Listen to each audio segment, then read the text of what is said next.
Well, my early years, this could be quite a long story. I was actually born in England, in London, and grew up in London, in Malaysia, in Philippines, in Brazil, in Japan, in Korea. He's been pretty much everywhere, and he is very interested in all those different cultures. Those personal characteristics, that integrity, that loyalty, that love of learning, that connection that he makes with people, I think those are the things for me that make a great leader.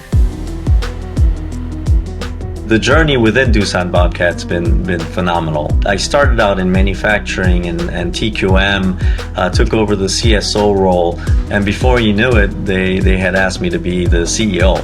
And that was just a whole new level of responsibility and accountability, actually, for the business that I had ever had before. So Scott has recently been promoted up to vice chairperson. He's fit for that kind of role. Being vice chairperson, you have to be empathetic to different cultures, different ways of working.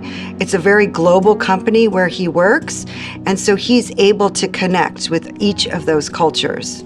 Taking a company through the IPO process is actually a very, very difficult process. Doosan Bobcat had to figure out what is its identity that it can sell to the investment community as far as making sure that we have a successful IPO. You know, one of those things that I can look back and say, I don't know, I don't think I ever want to go through that again, but it was really meaningful and really exciting to actually have come through that with a successful IPO. You know, he's very humble. He's very down to earth. He's not arrogant in any way. He's very unassuming.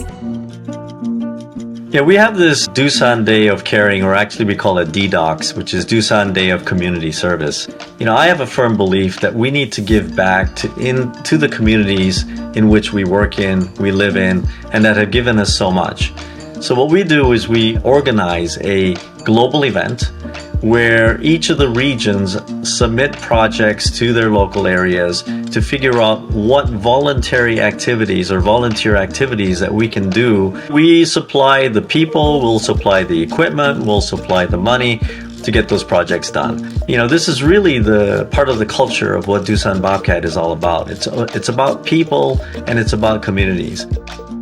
When I look at my life now, 5 or 10 years ahead, it's a bit different than when I did that several years back. I need to take that part-time job of giving back to the community as a CEO in a company and as an individual contributor to turn that into more of a full-time job in figuring out now how do I provide value for the community and for organizations around the world to help them thrive.